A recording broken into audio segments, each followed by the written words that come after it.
Добро вечер, почитувани гледачи. Јас сум Драган Милосављевиќ, а вие следите емисијата Заспи ако можеш. Вечерва пред нас е емисија во која што ќе правиме рекапитулација на месецот со оглед на фактот дека јуни полека доаѓа до својот крај. Ако го правиме рекапитулација, тука се моите двајца гости, но и кодомакини на некој начин во овој концепт. Професор Ожидар Даскаловски, добро вечер. И амбасадорот Ивица Боцевски. Добро вечер. Добро вечер и за вас. Морам да признавам, почитувани гледачи, ова ми е мене во принцип најомилената емисија, затоа што 20 гости наистина имаат што да кажат, се надпреваруваат меѓу себе и со мене, и често пати ме прекинуваат во моите излагања, но тоа е начинот на кој што функционираат луѓе кои што се познаваат долго време, а треба да кажат работи на јавната сцена. Професоре, да почнеме од она што е најважно. Се формираше новата влада, буквално пред 3 дена. Па да и не, се чекам малку. Има ли нешто поважно од тоа што се формираше нова влада? Не е формирана новата. Мислам, формирана е, вистина, имаме министри, ама далеко од тоа дека владата нова е стапена на сцена, бидејќи... Во смисол функционална? Дали? А сега кој управува со УЈП, знаеш? Се уште е Лукановска, не знам. Па да. Значи, нова влада, значи нови луѓе во сите ешелони на власт. Но првиот е пополнет. Ете, првиот е пополнет. Меѓутоа, вие што може да направите како министер за, не знам, за финансии, ако УЈП не го контролира или царина, Стефан Богоев, е така? Се уште, предпоставувам, да. Па се уште. Значи, процесот трае и, за жал, многу трае.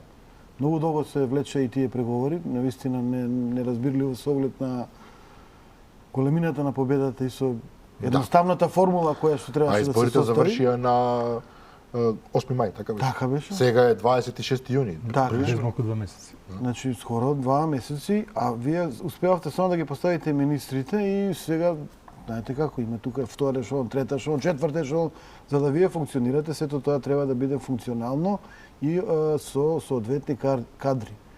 Соодветни кадри на соодветни позиции, како што знаеме ние дека треба да постои меритократијата во Македонија. Значи, владата, да, се изгласа, меѓутоа не е целосно оформена и треба да почекаме, не знам уште колку време, тоа да се случи. Тука имате и разни агенции за национална безбедност, па и оваа за агенција за разузнавање и така натаму. Сега не се очекуваат промени кои што реално се потребни за оваа влада да докаже и покаже што може, умее, знае и сака да постигне. Добро, но тука е веднаш да го вклучиме амбасадорот. Ако се оди низ тој мерит систем за кој што толку многу се зборува, теоретски можеби некои луѓе ќе останат. Не. Намерно го постави Па не, види. Можно е... Затоа што не станува збор за конкурс, туку станува збор за политик. Значи, во конкретниот случај зборуваме за завршување, тоа што кажува Жида се, за окружување, затворање на транзицијата со нов политички тим. Значи, пази, местата внатре во администрацијата се пополнуваат на конкурс. Напредувањето внатре во администрацијата треба да биде на конкурс. Добро, кај нас понекогаш не е така. Меѓутоа, врвните места во сите ешелони на власта се разбира дека се дел еден заокружен политички тим кој што ја изразува политичката волја на владеачката коалиција. Значи, тука не може никој да остане. Мислам да не се залжуваме сега. Било каде во светот, кога имаме транзицијата е комплетна. Се случувало тоа да не биде така. Но често пати слушаме, Боцевски се често пати слушаме и тука сте одличен да дадете пример дека кај нас се прави чистка, не знам каква, додека во голем дел, особено во развиените демократии, освен првиот и вториот ешелон, другото останува на...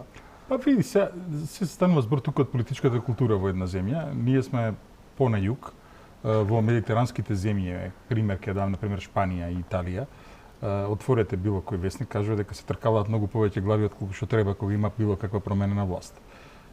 Истото е и Хрватска, истото е и Словенија, истото е и Србија, значи овдека нештата се малце подлабоки кога станува збор за владењето и на крајот на криштата нема ништо лошо во тоа, затоа што се разбира дека во сите ешелони на власта треба да биде една кохерентна влада составена од луѓе од владеачката коалиција, каде што премиерот како диригент на целата таа симфонија, нели, ќе овозможи политичката волја негова да дојде до израз и нештата да одат мазно.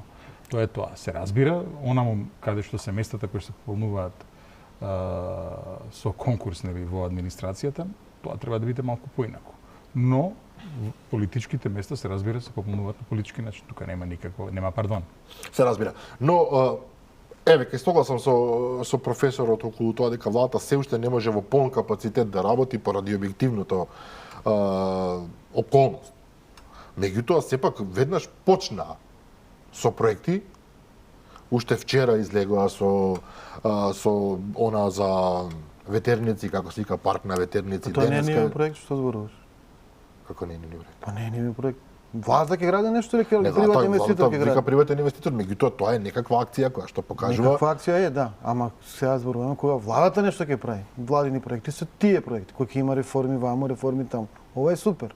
Успеале да договорат со странски инвеститор во онаа област каде што ние треба сме превзеле обврски како држава, како земја, минатата влада, да имаме чиста енергија која што се произведе во Македонија и супер фино што ќе дојдат и ќе градат ветерници приватни инвеститори од фондот Луксембург кој што има капитал и од Светска банка меѓу другото и од разни други инвестициски фондови и суверен фонд на Обединените арапски емирати и така натаму. Но да, ќе треба да почекаме да видиме реалните проекти на владата. Сите тие реформи кои што предстојат и треба да се направат структурни за да тргнеме напред. Не сакам да одиме сега, тоа веќе и го праве во оваа емисија со персоналните решенија во првиот и Ако во сакаш вториот. што ги одиме. Па знам, меѓутоа тоа ќе ни одземе многу време, а веќе е општо познато една генерална слика. Премиерот Мицкоски неговиот профил не е јасен. Тој со години наназад практично објаснува кои ќе бидат неговите приоритети, енергетиката, зачувување на националното достоинство, борба за против корупцијата, економија и така натаму. Меѓутоа сега тимот од основните играчи, ако може така кажаме, е поставен, даваат овие луѓе кои што се на првите колку се 20 позиции, надеж дека сето тоа ќе може навистина брзо и ефикасно да функционира, да видиме за кратко време резултати. Ти некој согласувам дека сега 3 дена откако е формирана владата нема што многу да зборуваме, освен да кажеме дека има инвестиција некој. Тимот е каков што е. Таму има стари политички волци, како Александар Николовски, кој што пливал и плива во политиката и домашна и меѓународна, и некакви млади момчиња кои што сега се покажуваат и ќе се докажуваат. Без да ги навредиме луѓето што се помлади или постари, јасно е дека вие кога ќе имате средби во некакви институции меѓународни, ќе одите и ќе се среќавате со луѓе кои што може да бидат и татко и дедо. Значи, Добро. тука имаме два министри кои што се доста млади, кои што ќе имаат тежок товар да докажат дека може да функционираат на тие сериозни позиции каде што се поставени дигитализација и надворешна политика. Во принцип, тимот е компактен во однос на тоа дека е тим најблизок на председателот на партијата и тоа е нормално, но тоа значи дека одговорноста е целосно негова односно на тимот. Тука, значи, не се луѓе кои што се пошироките структури на партијата, скоро сите се во раководството и во најблискиот окружување на председателот на партијата Христијан Мицкоски. Дали ќе се докажат, не зависи и од нив, не зависи од овие младиви, нити од искусниот волк или од другите, туку зависи од тоа каков тим ќе создадат околу нив и со какви луѓе ќе соработуваат. Затоа е многу битно дали тоа што го кажува амбасадорот, кои луѓе ќе влезат во тој процес и со кои луѓе ќе бидат обкружени овие министри, со каков квалитет, какви контакти, какви вредности тие ќе имаат и како ќе се усогласат со самата администрација во министерството. Значи, министерството не се менува. Се менува раководниот тим и тука е битно кои ќе бидат луѓето покрај министри што ги видовме на хартија и во јавност. Добро, професоре, имате преку 2000, ако не се лажам, позиции кои што треба да се пополнат? Така е, тоа се, значи имате пазарна инспекција, трудова инспекција, сите тие се многу битни да функционира системот во Еден колега тука отворено велеше дека е прашање дали Македонија воопшто има толку луѓе кои ќе бидат адекватни за адекватни места. Како нема? Добро, кажи добро, се, да. значи разговараме, Не, види, анализираме. ова значи мал се, знаеш, искрено. Може би е и автошовинизам ова на некој начин или не? Да дрчиме замарало, искрено, знаеш, онака секогаш кога има вакви работи, знаеш, онака ја ова го викам интелектуална мрза. Ај се наместо да анализираме кој е, како е, што е, ај се ние ќе зборуваме како настана. Ништо не бива, како сме за никаде и за така. тоа, добро. Не е така. Имаме не за 1 за 10 тима имаме. Сега работата е само да се калибрира квалитетот, нели? На тоа што вика Жидас да дојде до израз кои се вредностите, каде што ќе иде оваа влада, затоа што види политичарот Но не е, тие се зар не се поставени веќе? а политичарот не е тој што условно кажано секојдневно знае што нека работи на проектите. Политичарот создава амбиент преку еве ова нешто слично што ние го правиме во емисијава, со тоа што пред јавноста објаснува кој е стратегискиот правец каде што води државата и каде што тој го води своето министерство. Тоа е еден аспект од работењето на министерот и вториот пат внатре во министерството исто така го држи тој стратегиски правец. Тоа е тоа. А додека пак изведбата сама подлежи на администрацијата која што е таму. Добро, вие немате... Политичарите не мора да се експерти во таа област, во тоа министерство каде што ќе работи. Значи не мора и во повеќето јас исто така сметам дека не треба. Значи не мора да е министер за здравство доктор. Не мора да е... Не мора нужно, добро. Иако во случајов е. Во случајов е, меѓутоа генерално кај нас е што меѓутоа во принцип тие луѓе треба добро да го познаваат секторот, областа кај што ќе работат, да имаат идеи, усогласени со партиски програми, со владени програми, да соработуваат со експерти и да спроведуваат решенија и насоки кои што се синхронизирани со целиот тим, нивен и владин. Сега, тука реков дека се уште рано да коментираме, меѓутоа се надеваме на најдобро, бидејќи ние заслужуваме како земја да напредуваме и мислам дека ќе се најдат соодветни луѓе да бидат соодветни менаџери, управители, спроведувачи на реформски програми на владата, без разлика што тоа на хартија вака изгледа премногу места, премногу капацитет во јавната администрација. Ако треба ќе дојдат луѓе и од странство, како што доаѓаат некои министри на Алијанса, односно Волен вреди. Но тоа мене ми е малку поразително, искрено. Па, видите, што беше поразително во тоа што дојде Джери Наумов, Веле Самак и другите експерти што има Виктор Мизо. Добро, Виктор Мизо е автохтон сега, тој човек роден тука. Па за нив мислиме. Луѓето не мислиме за некаде ќе донесеме некој знаеш од Буркина Фасо, кој што никој што дошло во Македонија. Како што ти вели Ивица, значи луѓето работеле со милиарди евра во трговија, во продажба, во купување, во инвестициски фондови и сега ти ги викаш тие како спремни луѓе од Македонија да помогнат и помогнаа. Значи нема проблем. Дали ќе ги најде новиот премиер луѓето внатре во јавната администрација, во структурите на институциите кои што постојат, или ќе ги викне од приватен сектор, како што оваа министерка си ја викна во Министерството за енергетика. Ќе ги најде академска заедница. Има луѓе што сега се теоретичари, никогаш не биле практичари. Еве сега може да ќе бидат викнати да бидат, ако ништо друго како советници на министрите на владата и така натаму. Дали тие луѓе ќе бидат македонци од диаспората? Значи не сме да се лажеме, диаспората е наш дел, ние сме сите поврзани и од нив и зависиме впрочем во секоја смисла. Интелектуална, финансиска, емотивна и така натаму. Значи ќе се најдат луѓе, тука сум 100% согласен со тоа што кажува амбасадорот. Добро, но Боцевски, вие дали сте толку ригиден? Може би и поригиден од професорот околу овие млади, да речеме, кадри, условно кажа, не се спомнува, ги спомна конкретно двајца, претпоставам вториот е Стефан Андоновски. А кој ти е првиот? Тимче Муцунски. Да, така е. Тимче Муцунски, како министер за надворешни работи и надворешна трговија, според годините, млад е, меѓутоа па не е 20 годишен сега, тама работа човекот е во доцни 30 години. 34, ако е доцни, добро. Јас не знам дека се 34. Меѓутоа, вие сте биле во дипломатијата долго време.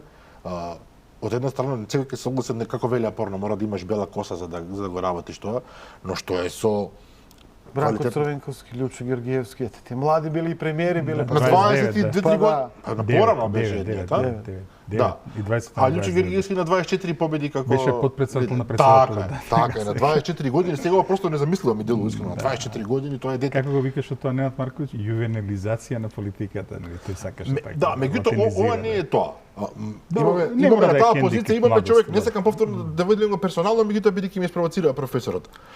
Човек кој што има сериозни школи завршено, човек кој што долго време во својата партија е токму со тоа се занимава, има сериозни врски, еве го видовме, веднаш излегува се некој ќе рече се сетнал со Солана, не Солана, со Столтенберг, тоа е можеби протоколарно, меѓутоа веднаш влегува приказата, не делува како некој дилетант кој што трнал во Не, јасно, не мора да е младост хендикеп и секој тим нели еден спој на искуство и на младост. Тоа е тоа.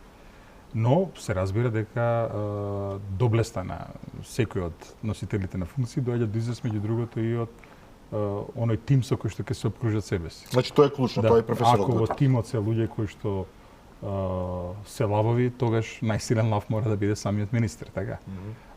И тогаш тој мора да е буквално да биде и работлив, и труден, и вреден и така натаму. А ако се сите хиени, тогаш тој треба само да мафта со опашката, такво нешто не ни е потребно. Така што во тој конкретен случај, значи, ќе следиме и тој дел, например, кој ќе биде тимот кој што ќе функционира, не само внатрешниот, тука и надворешниот тим. Македонија има свој капацитети, се разбира, има знаење, има административно искуство, има институционална меморија на која што може да се повикаат. Во однос на ова, претпоставам дека првата посета ја искористи министерот во Луксембург, да. Во Луксембург и во Брисел, и дека тоа е во подготовка на првата посета на премиерот на Брисел, а потоа и на Вашингтон, каде што тој ќе се представи пред колегите и каде што ќе испрати порака дека се разбира ЕУ и НАТО остануваат клучни стратегиски правци за развој на Република Македонија. Така што тука не само што немаме забелешка, туку е најочекуван потек, нели, да се отиде во овие две значајни структури, Европската унија и НАТО, и да се подготви посетата на премиерот, а фактот дека токму првата посета на премиерот е во овие две земји е една јасна порака што испраќа владата во однос и на континуитетот на политиките, во смисол дека Македонија овој правец го има зацртано уште од самата независност па навака, но и во дисконтинуитетот, да се надеваме. Дисконтинуитет е дека Европската унија и НАТО во овие 7 години беа злоупотребени. Многу добар термин. Беа користени како еден вид на смоквин лист од владите на Зоран Заев за криење на коруптивните политики и за криење на сите оние недемократски пракси на кои што бевме изложени како општество, а дека сега и Европската унија и НАТО ќе бидат искористени во насока на севкупниот економски, политички, културен, социјален и друг развој на Македонија. Тоа треба да биде дисконтинуитетот. Добро, но да, 7 години видовме како функционира една организација која што не сака да се потруди да сработи, туку действуваше само како за жал според мене испостава на туги интереси, меѓутоа еве тоа сега денеска буквално не става во една специфична ситуација, токму денеска излегуваат со ставови и Румен Радев, претседателот на Бугарија, и Бојко Борисов, парнешниот премиер, лидерот на ГЕРБ, кои што сами по себе се исклучително лоши. Не знам, Радев вели новата влада кај нашиот сосед и југоисточен, југозападен сосед, како рече, покажа дека најголемиот страв на политичката класа на оваа земја е да го препознае самото постоење на зборовите бугарин и бугарско. Ова е антиевропска политика, директно против европските принципи. Од Мицкоски веднаш имаше реакција дека е подготвен да разговара со нив и така и натаму, меѓутоа имате влада 3 дена, имате проблем со Бугарија кој што е од екстремен сензибилитет и логично би било источниот сосед, самите велат соседот, па еве и ние, да покаже елементарен простор дека би се работувало. Вие почнувате веднаш на нож. Треба да знаете со состојбата во Бугарија, имаше избори таму кои што повторно не беа решителни во однос на тоа дали може да се состои коалиција, па ГЕРБ победи, меѓутоа макар и со два партнери, значи ГЕРБ победи, со ДПС не може да состои влада, бараат трет партнер, трета коалициона странка, не може да ја најдат. Таму во Бугарија председателот Радев го дава мандатот како и тука и процедурата е специфична, има прв, втор, трет мандат. Првиот сега би требало да биде за ГЕРБ и тие да се да состават влада. Можните партнери се нели стариот коалиционен партнер ППДБ, продолжаваме со промената и Демократска Бугарија и тие рекоа не, ние одиме во опозиција, значи не може со нив, не можат ни со социјалистите да се договорат, во принцип не можат ни со оние националистички, што ги нарекуваат проруски партии Возраждање и Величие и останува има таков народ, има таков народ на Слави Трифунов, кој што за жал даде повторно една негативна жестока изјава кон Македонија и македонската позиција во однос на бугарското прашање. Значи, вие кажавте Радев, Борисов и потенцијалниот трет коалиционен партнер со кој што би се направила влада, ако се направи воопшто, сите имаат доста жестоки реакции во ситуација каде што нема легитимна влада, а председателот е тој кој што реално не е прва фигура во политичката сцена, иако заради околностите често пати се наметнува како прва фигура. Тоа е лош знак, Посебно што вие добро приметивте дека Македонија има само 3 дена влада и мислам дека тука треба страстите да се намалат, да се наоѓаат рационални и разумни решенија, посебно во однос на така наречените записници кои што никој во суштина не ги споменува. Записниците, односно тие ги кажа на бугарски се викаат протоколи, па овие од нашава бивша власт така и ги ние ги користиме како протоколи, користат иако е тоа записник од меѓувладна седница кој што па потоа влезе во никој не работи за ова. Е интересно запазување. Ние користиме протоколи речиси по инерција. А протокол, кај не знаете што е во дипломатија, протокол е друго, не е така протокол како што на бугарски значи јазикот не е ист. Јазиците може јазикот не е ист. Може се најблиски јазици, ама не се исти, се согласам. Сега, тука лежи битката и тоа потпредседателот на ВМРО ДПМН на едно интервју убаво го објаснуваше дека треба да се размисли како да се реагира во однос на тие протоколи кои што даваат дополнителни обврски ова со бугарите во уставот е една која што може да се каже дека на некој начин е и најлесно спроведување, бидејќи станува збор за процес кој што може да се спроведе, а доколку има разумни ефекти, тоа и премиерот го кажа, односно да не се продолжи кочењето на... Но се е тоа супер што го зборувате, професоре. Го имате човекот кој што ви вели, председателот на социјалната држава, во овој момент и последниве 2-3 години исклучително моќен, во кој што вели новата власт има проблем дури да спомне бугари бугарско, што е лага. Ова е чиста лага, не е така. Па ако интерпретираш дека не сакаме да ги внесеме бугарите во уставот, испаѓа дека имаме некој проблем кон бугарите, а немаме. А немаме. Сега тука е дипломатијата да може да издействува, да се најде некое решение во толкување на договорот за добрососедство и пријателство.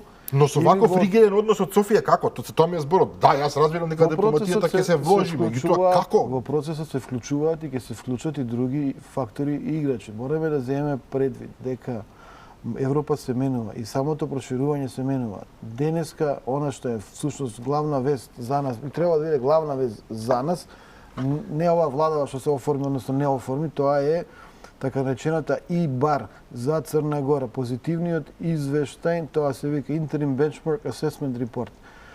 Значи, во принцип денеска има меѓувладина, како се вика тоа, конвенција со ЕУ и Црна Гора и се одобри позицијата на Европска унија во однос на поглавјата 23-24 и сега тие фактички ќе може да ги затвораат. До сега нема прилика да ги затворат. Значи позитивен извештај за овие интерим привремени оценки, како да ги кажеме, добива Црна Гора, со тоа што тие ќе можат сега да ги затвораат поглавјата. Знаете сега со новата процедура, методологија на компликувано, морам да признам. Да не го тупиме во наводници, тоа е еден чекор напред за Црна Гора и 2028 веќе изгледа и реална година кога што тие би можеле да ги завршат преговорите да станат членка. Што значи дека објаснав геополитичкиот момент денеска и Украина и Молдавија почна вчера почнаа преговори и тоа сакам да коментираме. Добро, значи се менуваат геополитичките околности, во ред Црна Гора го зграбчува денот, да. Така е, се издаде и браво за нив. Украина и Молдавија речиси без своја вина почнуваат преговори во ситуација кога баш не се нешто подготвени, ништо против тој вчера го реков. Сега има скрининг па после. Да. Значи меѓутоа добро, ама никој тој скрининг нема да им го блокира кога што ни направија. Тоа сакам да кажам. И сега имате една земја растурена од војна, почнува преговори, го читам Зеленски имал амбиции, вели, окей, легитимно до 2030 година да ја заврши приказната. Мене тоа ми звучи навистина преоптимистички и ја имате Македонија која што го кажува председателот кој што му помина мандатот и земјата која што е во пола освоена од Русија. Така е, меѓутоа такви се околностите. Човекот врати се во 2005 кога сме добивале ние кандидатски статус, кога ние зборувавме дека ќе се заврши процесот. Тогаш се надевавме на исто на неколку години. Чукамо со груди, мали? Не, во 2005 година се сеќам дека имаше дебати каде што се зборуваше за 2012, па тие што зборува за 2012 беа карани дека премногу се песимисти, да. И дека може таа работа многу сега 2024 само флотното на времето тотално се поентата е само на две реченица точно. 11 години преговара, ништо нема затворено. Сега е моментот Црна Гора, ако се отвара таа приказна, мислам дека таа позитивна енергија ќе се користи. Посебно што еве Унгарија е наредна председавање, Полска 6 месеци ротираат земји. Тие се кон нас френдли реално, двете земји ќе се трудат да се забрза процесот и реално ќе бидат френдли со нас, така рече ти. Да. Така е. Но Урсула фон дер Лајен очигледно пак ќе биде начело на Европската комисија. Веќе се согласија околу тоа.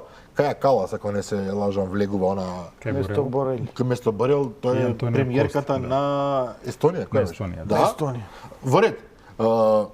Урсула фон дер Лајен ние веќе ја знаеме како функционира и незината главна насока е очигледно кон Украина и кон помошта што и се дава на таа земја во борбата со Русија, тоа претпоставам дека ќе си остане како доминантен незин ангажман.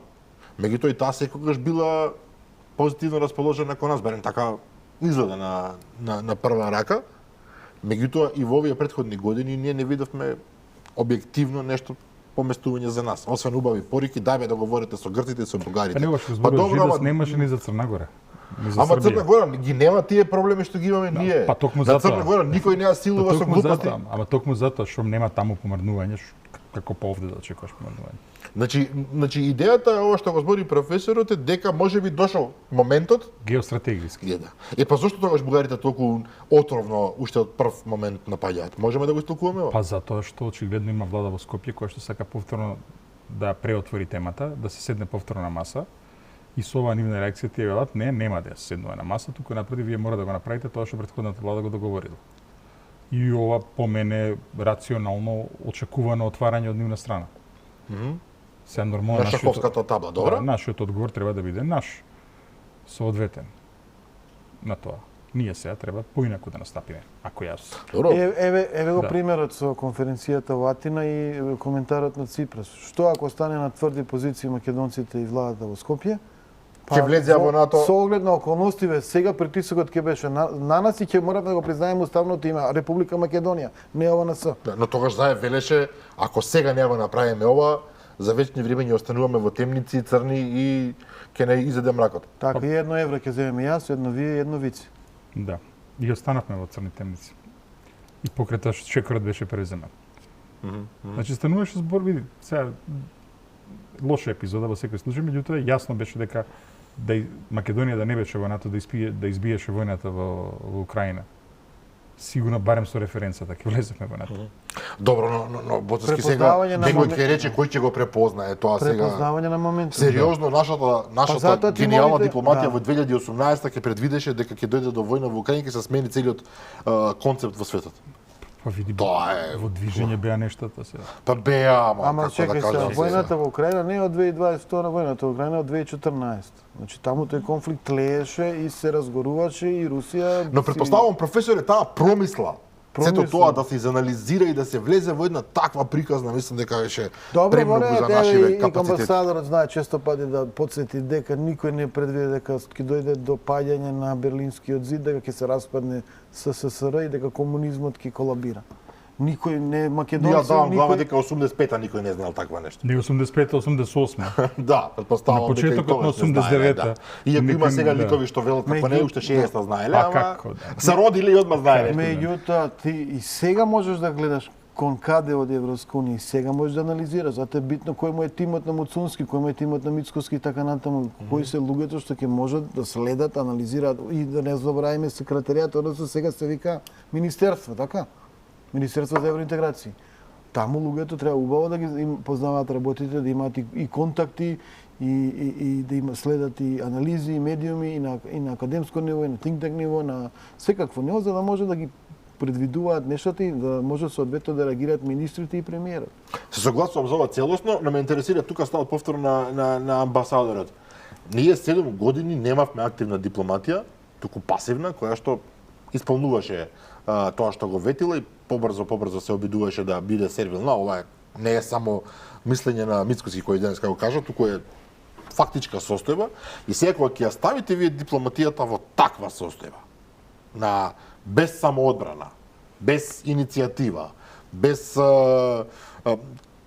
квалитативна состојба да се изборите со било што. Без само почет, што би рекла една Дури и професор. без само почет. И тоа трае 7 години. И сето тоа го прифатиле. Го прифатиле грците како такво. Го прифатиле бугарите, го прифатиле веројатно во Брисел, во Вашингтон, каде да е, во Русија го прифатиле. И сега вие одноќе излегувате и велите, чекајте, сега ние сме некои нови момци и девојки, ние поинаку сакаме. Логично е тие од другата страна да речат каде бе тоа вие сте. Е, добро, да па тука сега ќе се покаже кој од каков материјал е составен.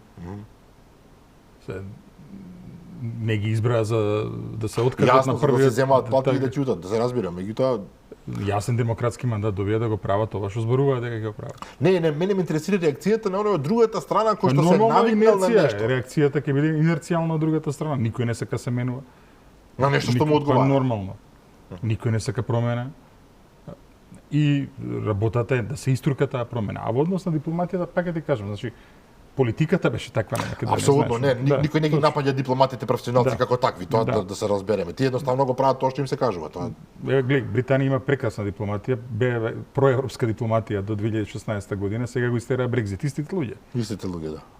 Ама совршено. И во едниот и во другиот случај, и многу ефикасно. Значи, капа да им симнеме за таа работа. Меѓутоа, сакам да кажам, насоките ги дава политиката. Политиката сега вели дека го менуваме правецот. Односно дека во моментов Македонија повторно е земја која што ќе се бори за своите национални интереси и дека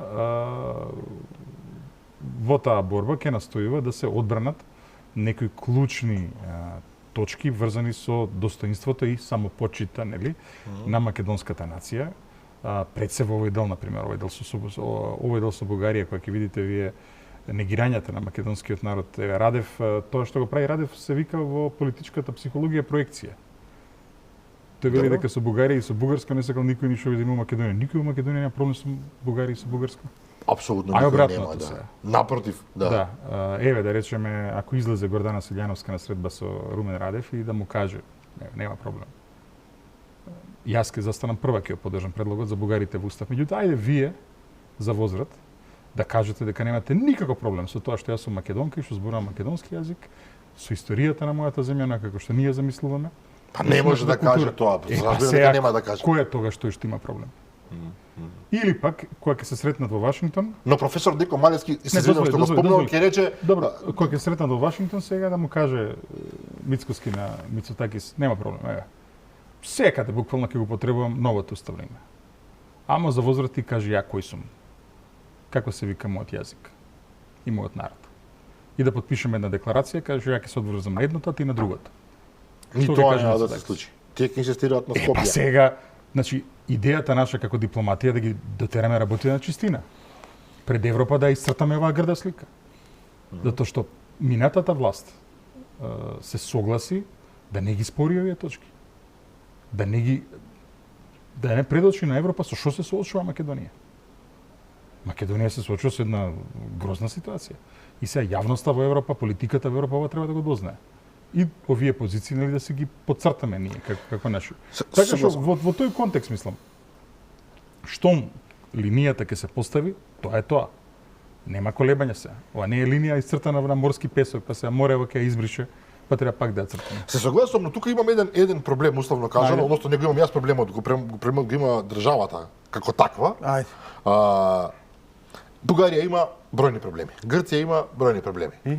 Партиите меѓу себе се расправаат за се и се што, за неверојатни работи. Кога е во прашање однос кон Македонија се унисони целосно. Добро, тоа Значи, е така. Тоа е така. Во Македонија имате состојба во која што луѓе кои што и до сега беа во власт и луѓе кои што имаат свој активно влијание во општеството, веќе на големо врескаат дека Македонија се оди во изолација, санкции, тралала. Значи во Македонија не постои кохезија кога се во прашање клучни национални прашања. И во собранието македонско и декларации Па не го почитуваат тоа што. заеднички позиции се додека не дојде Зоран Заев. Така е. Значи сега да не се лажеме.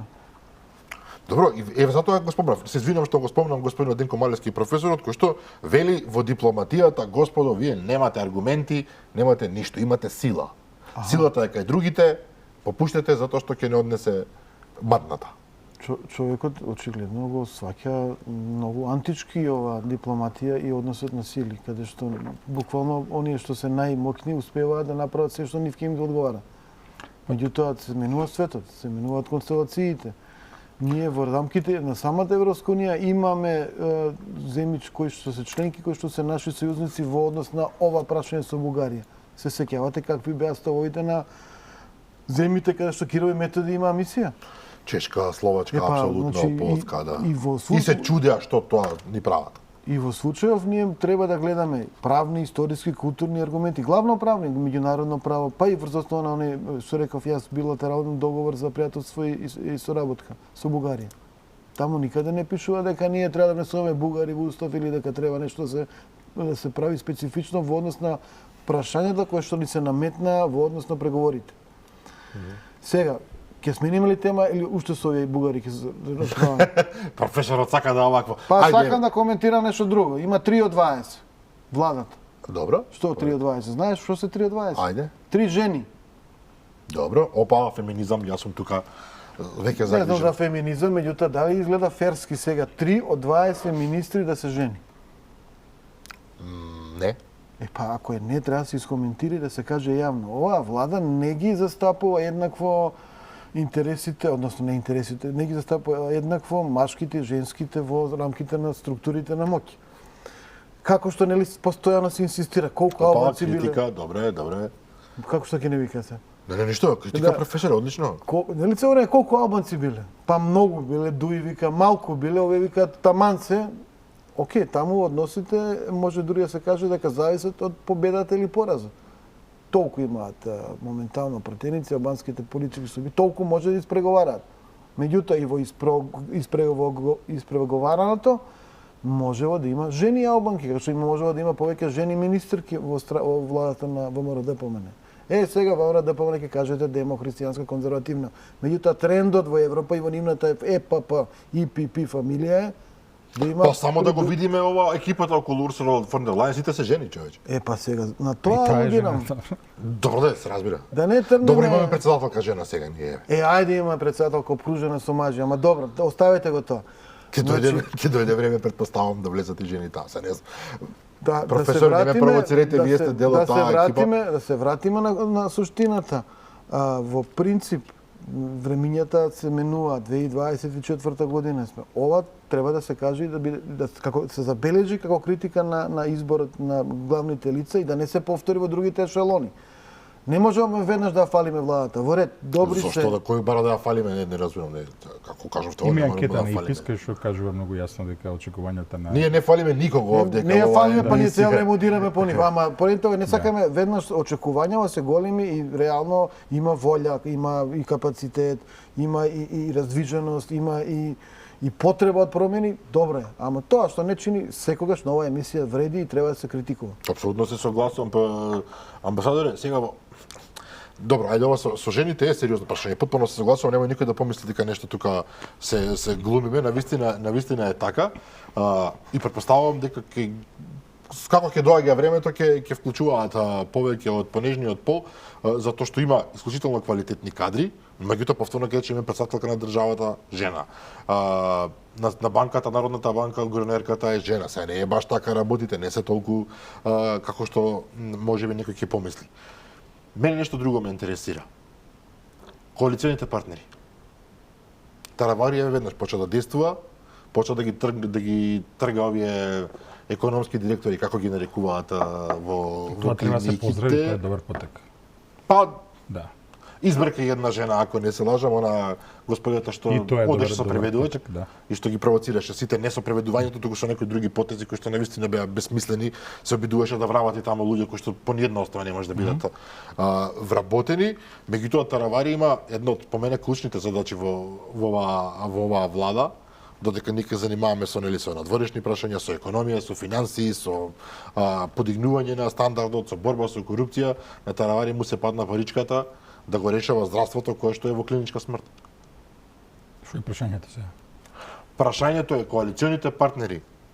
ВМРО ДПМН знаевме што може да очекуваме од нив и тие повеќе или помалку се движат во поставката на луѓето со тие што очекувавме. Коалиционите партнери понудија своји луѓе кои што ќе треба да се носат со сите овие предизвици. Таравари го зема само како пример. Ќе можат ли да одат во исчекор? Па зошто да не, види се, луѓето гласа.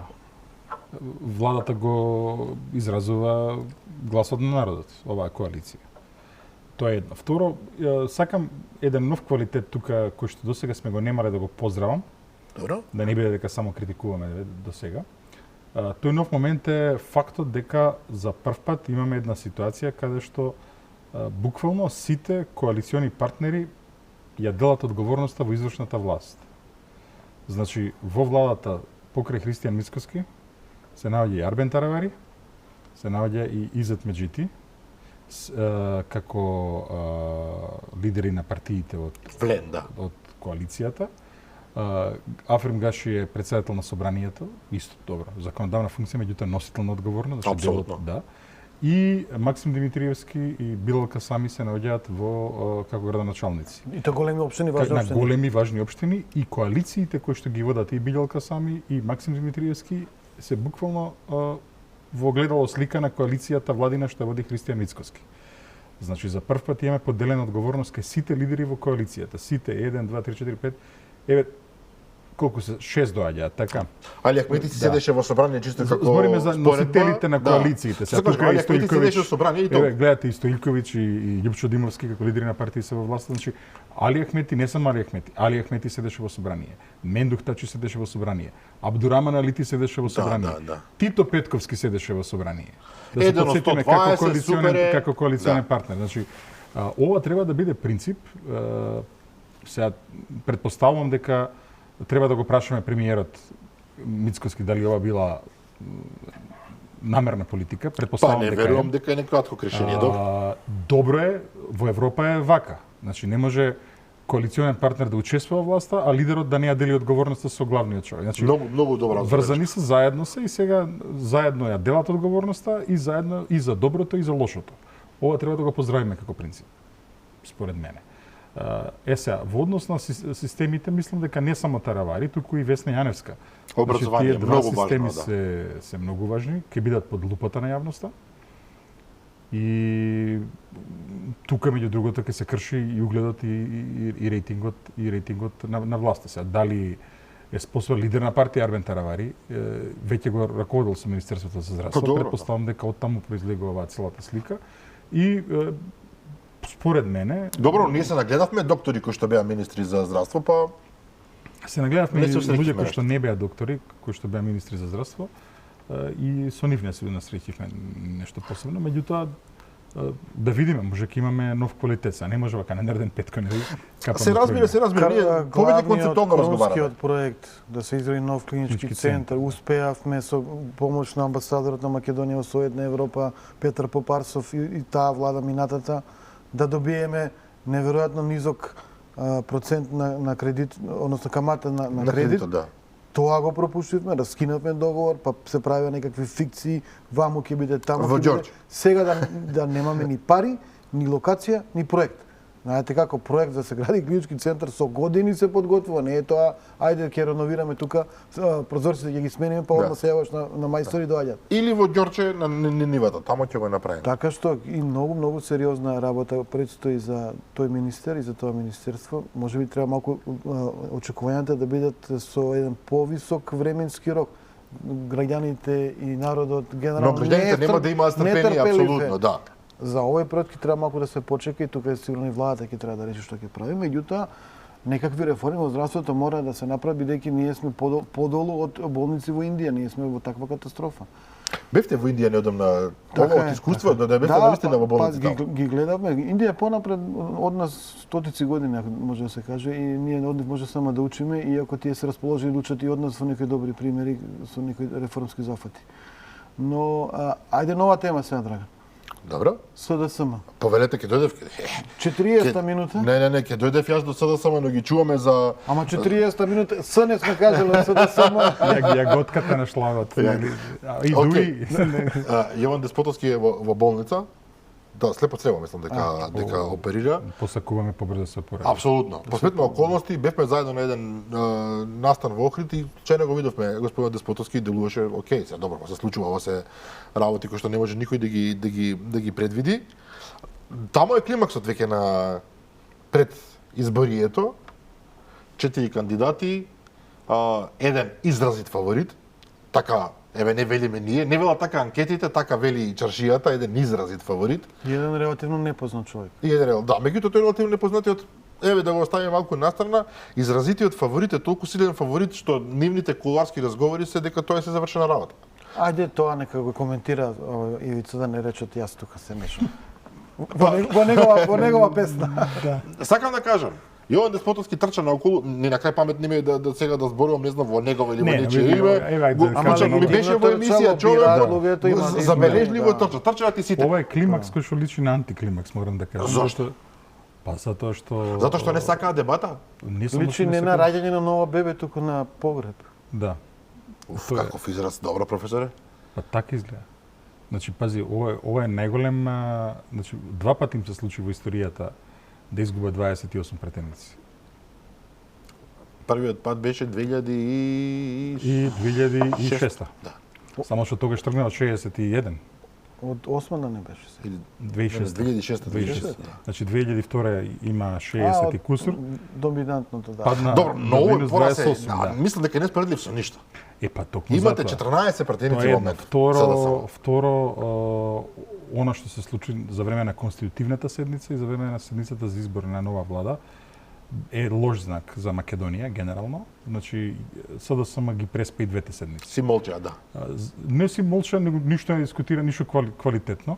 А знаеме ние дека опозицијата, без разлика колку бил длабок, лош, поразот и така натаму, токму на конститутивната седница и на седницата за избор на влада ја зацртува траекторијата на правецот на критиката кон владата. Добро, ве не И зацртаа свој- ништо. Ништо не зацртаа. Само ќе му Поведете, дај ми малку Ивица те молам за ова. Слободно е. Моја проценка е дека се случува ваков расцеп во СДСМ заради вештачкото наметнување на Зоран Заев како лидер и неговата политичка мисија да го суреди македонското име, идентитет и така натаму. Без разлика што во таа партија останаа моќни луѓе и поранешниот председател и на држава и на партија и така нареченото скопско крило, кои што сигурно не се чувствува лагодно градоначалникот од Струмица со неговите супериорни интелектуални капацитети да ја владее партијата која што беше стожер на Македонија и која што изникна од партизанското движење и комунистичката партија на Македонија. Понатаму имате каков пресврт. Овој си заминува во пензија некаква си на Халкидики, на вилата што си ја купи таму, а го донесуваат така наречениот Таче. Димитар Ковачевски, добро? Човек кој исто така нема некои односи кон базата, кој што никогаш во никакви избори не победи и кој што гради тука сега кариера како премиер, а реално во партијата ја нема таа популарност. И сега се случуваме со уште еден пораз за СДСМ, предводен од човекот што се заминува во пензија и вие всушност не знаете кој има морални квалитети, кој има историја, кој има партиска историја за да биде лидер на таа партија, бидејќи фактички самата партија ви е растурена уште од тој момент кога ви го донеса Зоран Заев.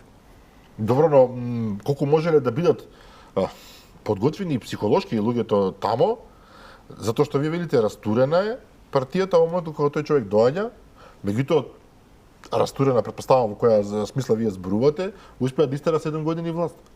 И тој привид дека во суштина партијата функционира безпрекорно затоа што гледа и победува на избори и оди добро, веројатно не им дозволило буквално до пред некој месец на луѓето тамо да речат леле што ни се случува всушност. И сега нагло гледате па ние знаевме, па катастрофа е, па не знам. Не се согласам со тоа, значи веќе се види за време на локалните избори каде е работата во 2021 година, тоа е едно. Исто така оние избори од 2020 година, штета што мал народ сме, мала истражувачката заедница, штета што не се влезе малце по-детално да се види што се случи во тие избори од 2020 година и зошто резултатот беше таков каков што беше. Но победија. Па 2-2. не знам се, претпоставам дека короната тука играше улога и играше улога она што гледавме на малите екрани, како на пример генералниот секретар на СДСМ Се шета со тие кесите, апсолутно, тоа да. И со врекички, и со сето тоа е во ред. не е во ред како. Ама тоа е Апсолутно сега не е во веќе ред, види. Да. Во ред. Но да се вратиме на темава, мислам дека тие се наоѓаат во една голема агонија како политичка партија. Да не речем во една предсмртна агонија, затоа Овој што став веќе некое време го Само да додадеме држите. дека излегува од нив Максим прави своја партија, човекот има и карактер, и репутација, и успех.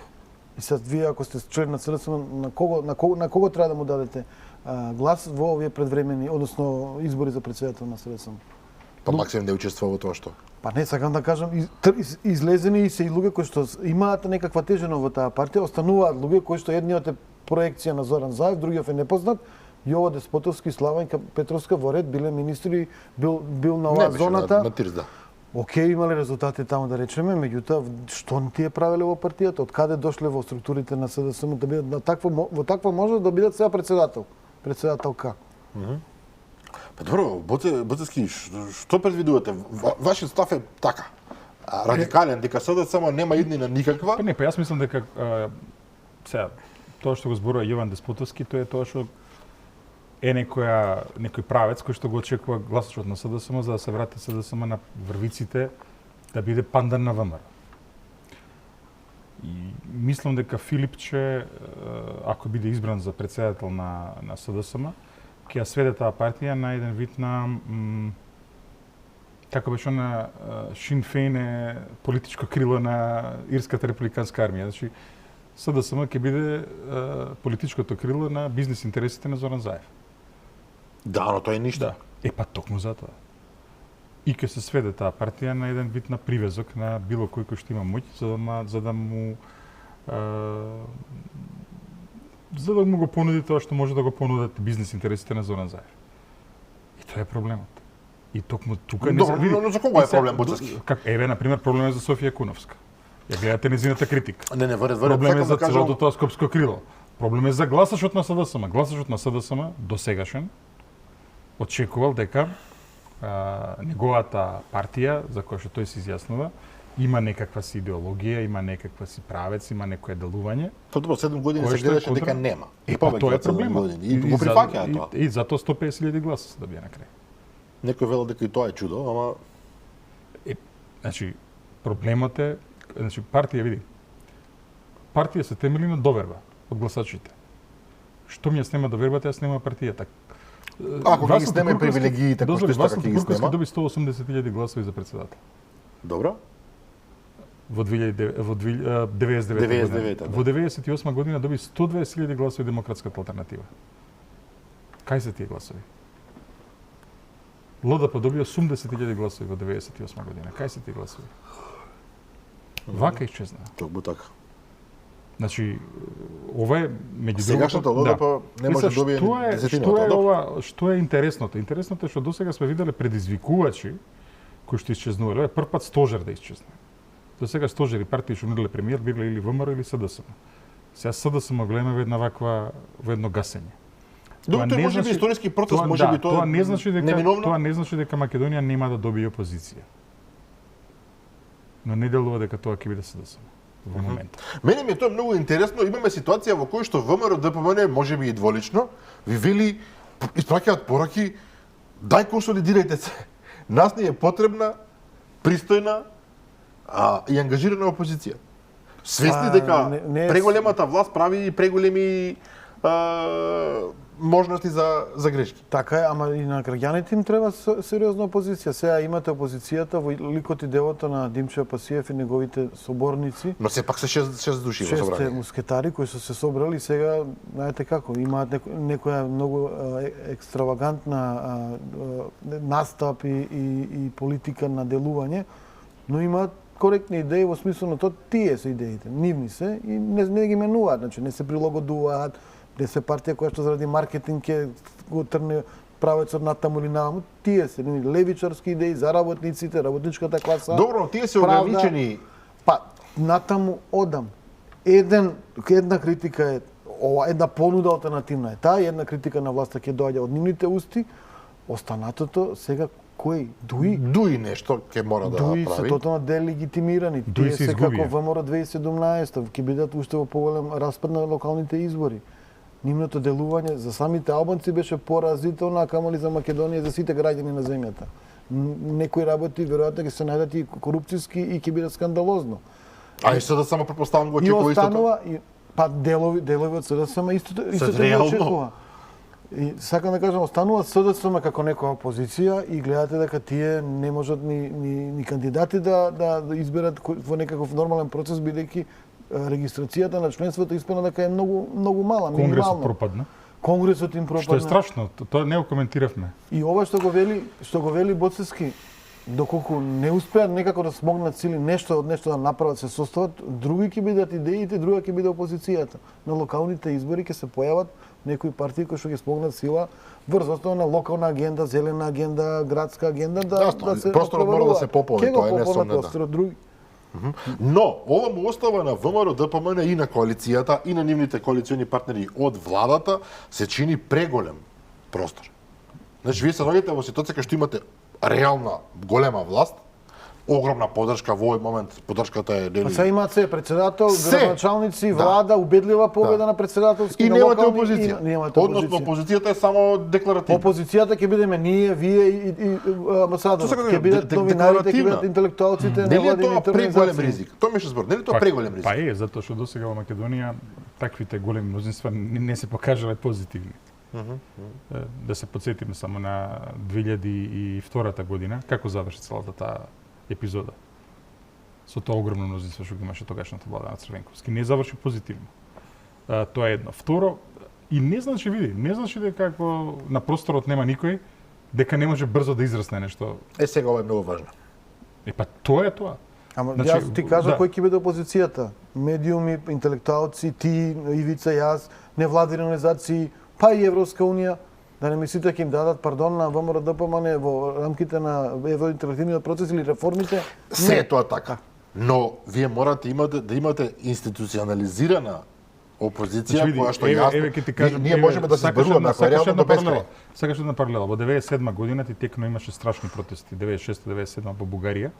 Кога владата на Виденов ги Ботовски доведе памети работи Па од не, ма ги Јас доведе во до живот глад. гледав. Да. Ги доведе до глад малтене. Така е, така е. Нели извезува житото па го везува пред да замине од границата со тродупло поголема цена, се дигна цела Бугарија. Да. Дојда демократите, тогашните СДС нели на власт. Девастирана опозиција, нема никој на сцената, оние имаат целата власт. Што се случи? Улета кралот. Влета царот. Добро, ете Бугарија имаше опција да влета цар. Ама немаше кој го виде тоа. Кој воопшто сонуваше дека такво нешто ќе се случи во Бугарија. Саксо-Бургоски, така беше. И вака се преврати работата. Значи, пази, довербата на луѓето, довербата е многу интересна на граѓаните. Тука ВМРО треба да научи од тие грешки. Јас се Довербата е согласувам. види како птица која што Така е. никогаш не знаеш кога ќе одлета на друго место. А кога ќе одлета тогаш тешко се враќа. ВМРО ДПМН треба да ги има во предвид сите овие работи. Јас се согласувам. Сега помалку е блесаво ова. Не знам каков збор да кажам што во овој момент расправаме околу тие работи. Допрво ние треба да видиме резултат, не први на акции, па резултати од тие акции. Прво тим да се остават. Тим што велите. Да, Тие сега законите, сме- дали законите ги има поднесено? Да. Значи знаете што значи реорганизација на владата и новите министерства? Знаете колку време сега ќе се гласа собрание да се усогласат. Сега министер професоров колега е министер за надворешни и трговија, така? Да. Па сега трговија не беше оманена.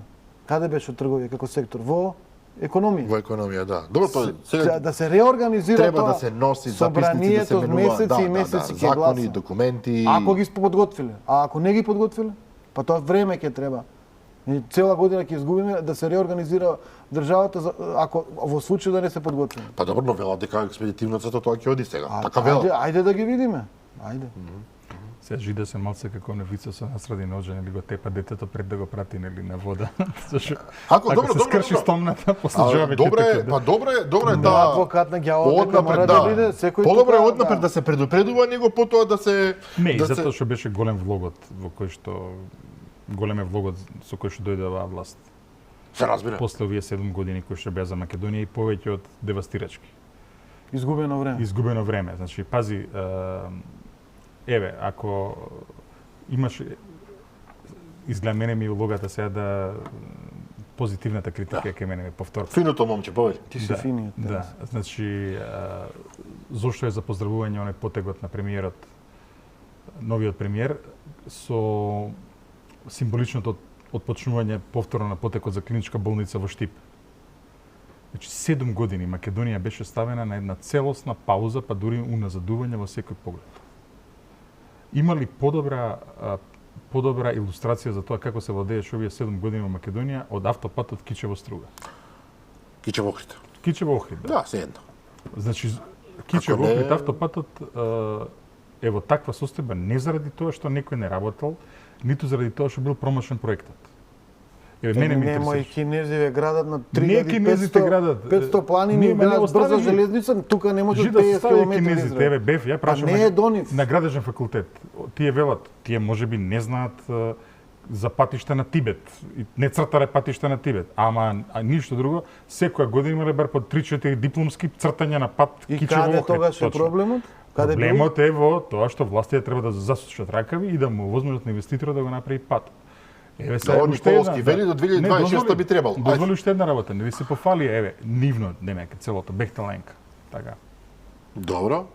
Бехтеленка, знаете ли во моментов колку километри има исчистено кај што може да асфалтира пат? Се плашам да прашам, ама ајде. Па, според едни извори е помалку од 1 километар, според други е максимално 1,9 километри.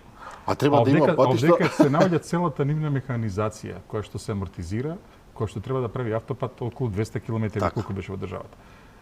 Ете тоа е илустрацијата. Значи 7 изгубени години. Понатаму, Македонија имаше еден фантастичен систем за привлекување странски директни инвестиции. Тоа, Завис не само за согласен, да. регионот, завис за земји кои што има систем за привлекување странски инвестиции со децении. Што се случи? Го девастира и него.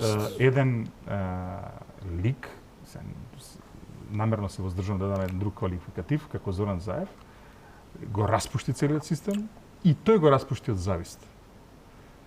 Наместо луѓе од Харвард, од Вортон, од други школи, таму донесе некој Да, го донесе Ковачевски од Харвард исто така. Каков Харвард? Немој да го Харвард, врегаш немој да Харвард. врегаш Харвард. И нашата интелигенција тука. Да. Курсот Така што една недела, и- мислам.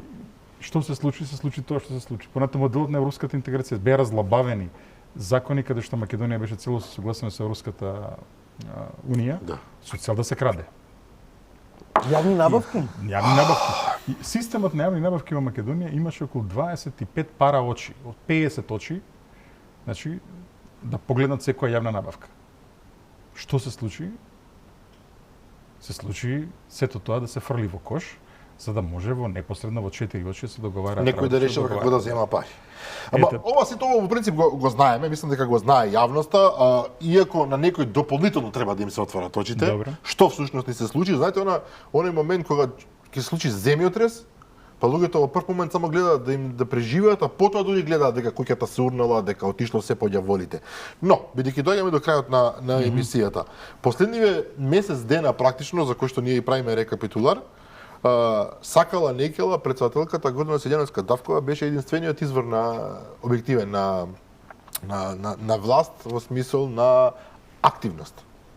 Собранието допрва се формираше, владата сега практично започна и претседателката мораше да ги преземе на своите плеки сите тие и одговорности и критики. Таа побрза, беше во Рим, беше во Берлин, беше во Швајцарија на мировниот самит. Меѓутоа, вака, може ли да дадеме една оценка? Не знам колку сте сега вие, професоре, објективен во целата приказна со оглед на тој За надворешно самитот со можам да работа. кажам. Не, Значи- меѓутоа еден впечаток вака, дали претседателката во овие месец отприлика и нешто го положи тестот? Сите три посети реално беа нешто што едноставно не можеш да се одбие. Значи, природно е манифестацијата, учествувањето на Кирил и Методи, природно секоја година Македонија има делегација, така што тоа е нешто што беше нормално и се направи како што треба. Во Берлин вие немавте Македонија, како и многу други земји, немаше избор да не оди. Нити во Берлин, нити во Швајцарија. Знаете која е политиката на Европска унија, знаете која е политиката на САД во однос на нашиот стратешки сојузник Украина. И сега вие сте ставени во една ситуација да одите во мировен, во наводници мировен самит во Швајцарија, бидејќи таму беше перспективата на украинската приказна се представи во очите на светската јавност. Да се продаде, да речеме, на глобалното мнозинство, како што го викаат. И тука сите сојузници на Украина, и сите сојузници на САД, и сите сојузници на Европска унија мора да се појават.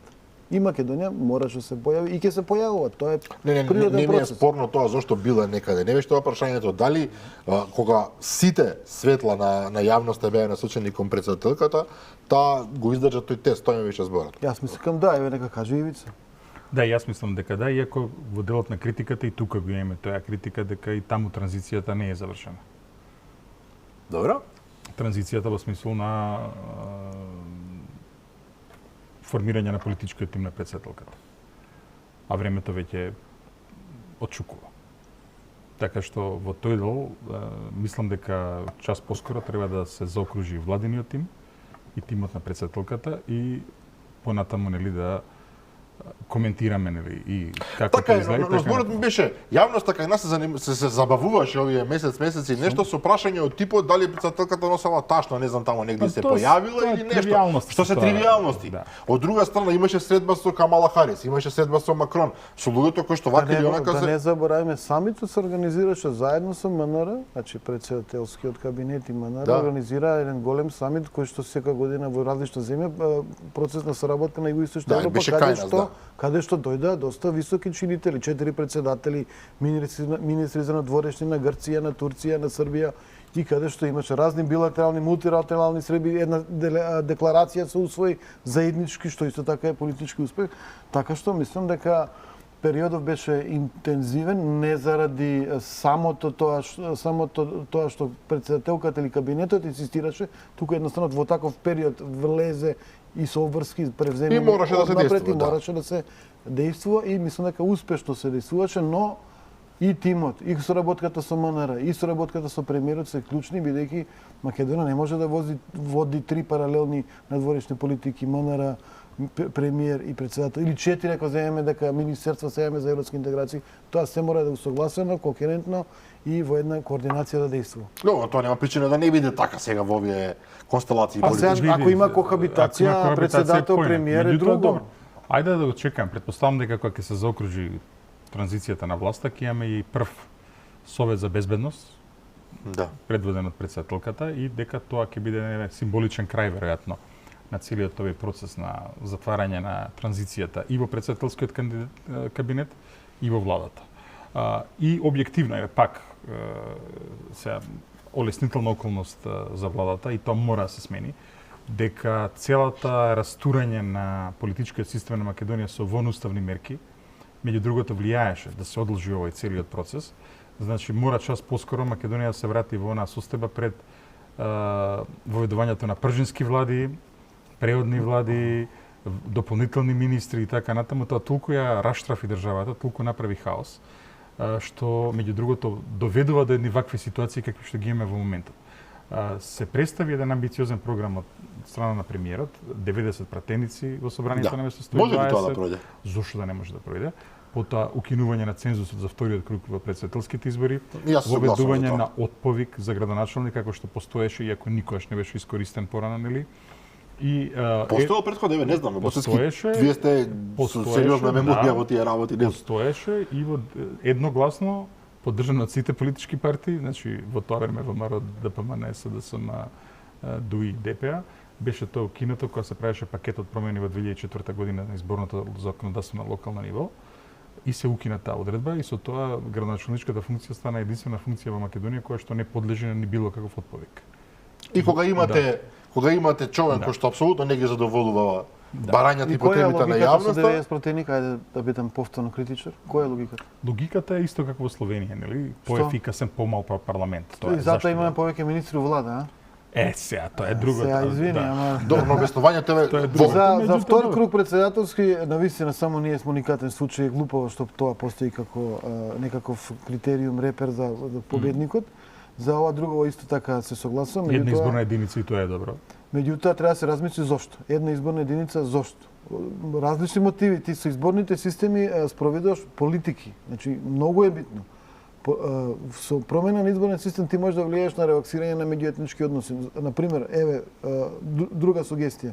Зошто да нема подпредседател, кандидат, председател и подпредседател на изборите? Па да биде тоа сврзано со различна национална припадност.